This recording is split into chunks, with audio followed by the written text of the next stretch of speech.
Ceci est un livre audio autogénéré par Google. Pour comprendre. Collection dirigée par Jean-Paul Chagnolot. L'objectif de cette collection pour comprendre est de présenter en un nombre restreint de pages, 176 à 192 pages, une question contemporaine qui relève des différents domaines de la vie sociale. L'idée étant de donner une synthèse du sujet tout en offrant au lecteur les moyens d'aller plus loin, notamment par une bibliographie sélectionnée. Cette collection est dirigée par un comité éditorial composé de professeurs d'université, de différentes disciplines. Ils ont pour tâche de choisir les thèmes qui feront l'objet de ces publications et de solliciter les spécialistes susceptibles, dans un langage simple et clair, de faire des synthèses. Le comité éditorial est composé de Maggie Albet, Jean-Paul Chagnolot, Dominique Château, Jacques Fontanelle, Gérard Marcoux, Pierre Muller, Bruno Péquignot, Denis Rolland. Dernière parution. Jean-François Duvernois, La fabrique politique Machiavel, 2010. Gérard Larose, La stratégie de la vie associative, 2010. Xavier Aubry, Le contrôle de l'inspection du travail et ses suites, 2010. Franck Bachelet, Politique et institutions sociales, 2010. Jean-François Duperron, Nos idées sur l'enfance, 2010. Georges Chevalier, Système de santé, Clés et comparaisons internationales, 2010. Yves Tellen, Éveil à l'esprit philosophique, 2009. Frédéric Alouche, Comment la philosophie peut nous aider à vivre, 2009. Fernando Bello, Pour comprendre la philosophie avec les sciences, 2009. Xavier Bollot, La lumière neutre. Une nouvelle approche du dessin et de la peinture apportée par les sciences du XXIe siècle, 2009. Gérard Pardini, Grands principes constitutionnels. Institution publique française, 2009. Avant-propos. L'inconscient, c'est bien connu ou du moins cela se devrait d'être connu, n'a pas attendu Freud pour exister dans la pensée des philosophes.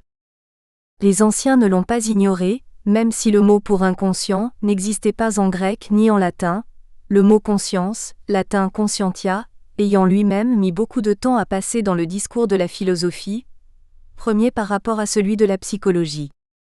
Oui, en effet, les anciens n'ont pas ignoré l'inconscient. Platon, le philosophe de l'âme, l'a péchuché comme foyer de la réminiscence. Platon qui savait aussi dire tout ce que l'homme peut se permettre en rêve, serait bien sûr une référence éloquente. Cela dit, il n'est pas question ici d'embrasser l'histoire de l'inconscient depuis Platon jusqu'à Freud, Freud comme penseur, celui-ci restant pour nous, il est vrai, le pôle en lequel cette histoire semble avoir sa finalité, à la façon, toute proportion gardée encore que l'enjeu du psychique soit pour Freud, des plus considérables, d'une raison dans l'histoire, à la Hegel. Il ne s'agit pas non plus en épousant l'âge moderne, d'épuiser ce que l'inconscient, à dire, doit à la philosophie moderne à partir de Descartes, et inversement ce que celle-ci doit à celui-là. Aussi nous attacherons-nous d'abord à faire paraître par un certain détour, non sans paradoxe, où serait le sel de la philosophie sinon, et classiquement d'ailleurs, dans tous les sens du mot classique, la figure de l'inconscient comme l'ombre, non fantomatique, que laisse derrière lui l'éclatant cogito cartésien. De là, nous progresserons selon certains jalons classiquement désignés, de l'histoire de la philosophie vers une autonomie de l'inconscient, quelque chose comme une montée en puissance s'achevant dans la mise au jour freudienne, psychanalytique de celui-ci. À la suite des philosophes donc, voici Freud. Mais la suite se défend d'être paresseuse et purement chronologique. C'est bien en effet Freud que nous avions pour ainsi dire en point de mire, avec nos philosophes. Nous ne viderons pas la question des rapports de Freud avec la philosophie. Mais il se trouve, et ce n'est certes pas exceptionnel que nous pouvons faire état, logés que nous sommes au départ, auprès des philosophes, d'une assez longue expérience voire rumination de quelques textes, disons, canoniques, de Freud, de ceux qui ont pu faire parler du plaisir de lire Freud, et indissociablement d'une expérience, assez longue elle aussi, d'enseignement auprès d'une jeunesse toujours instinctivement attirée par la psychanalyse, ne serait-ce que par son nom d'apostrophe à bord, au point que pour certains jeunes esprits, la psychanalyse vaut carrément comme la philosophie. Et oui. C'est ainsi. Et après tout, les philosophes, souvent bons psychologues, ne sont pas loin de donner raison à leur intuition. La psychanalyse, c'est bien justement la psychologie des philosophes. C'est ici comme une excursion en psychanalyse que nous nous proposons. Pourquoi excursion ? parce que, et on l'aura compris, le marcheur vient en l'occurrence d'ailleurs, il sort de chez lui. Il n'est pas psychanalyste, et Freud n'étant lui-même pas philosophe, ne s'est-il pas farouchement défendu de l'être disant science et non philosophie? Il goûte alors la démarche précisément qui consiste à profiter de cette distance même pour mieux rapprocher sans annuler l'attention. Et c'est là tout le sens de l'excursion. Première partie, l'inconscient et les philosophes, de Descartes à Bergson. Lorsque j'étais enfant, j'aimais une fille de mon âge qui était un peu louche. L'impression qui se faisait en mon cerveau quand je regardais ses yeux égarés se joignait tellement à celle qui s'y faisait aussi pour émouvoir en moi la passion de l'amour, que longtemps après, en voyant des personnes louches, je me sentais plus enclin à les aimer qu'à en aimer d'autres. Descartes, lettre à Chanu, du 6 juin 1647. Je comparerais à ces âmes détachées les souvenirs qui attendent au fond de l'inconscient. Bergson, l'énergie spirituelle, le rêve. De Descartes à Bergson. Introduction.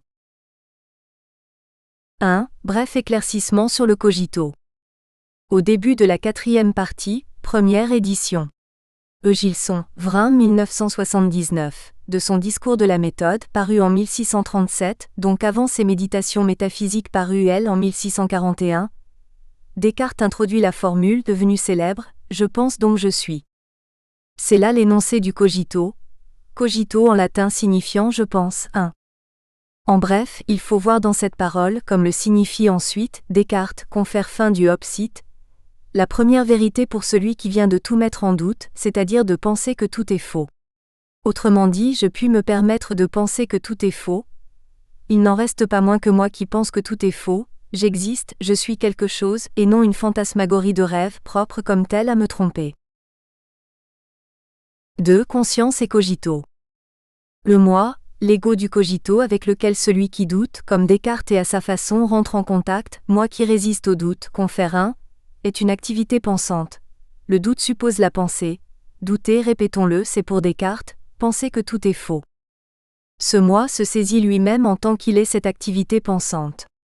Celle-ci est absolument claire pour elle-même. La pensée, dira-t-on alors, est consciente d'elle-même.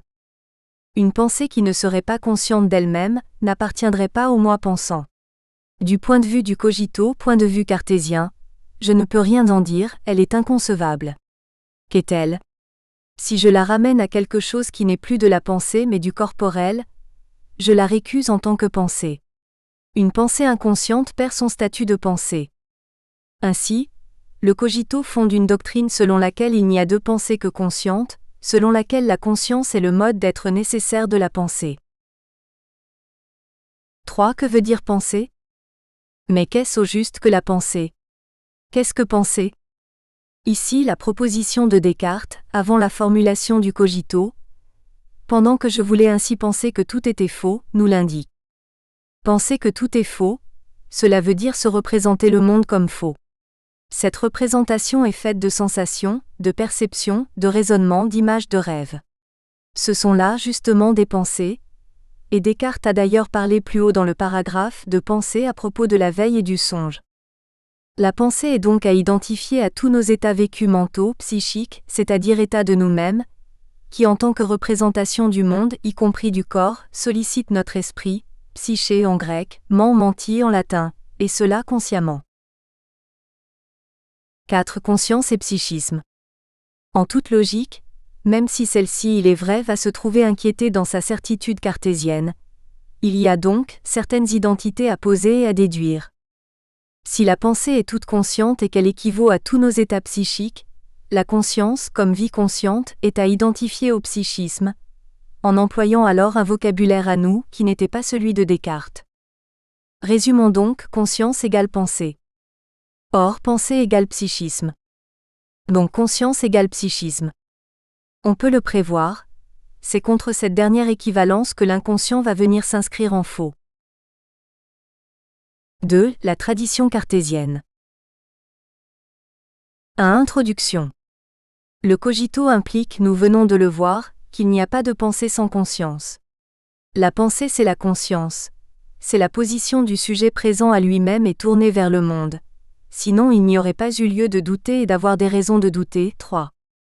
Descartes, s'il fallait confirmer ce que nous avons aperçu dans notre texte de référence, confère premier de la 4e partie du discours Opsite, a clairement défini ailleurs ce qu'il entend par pensée.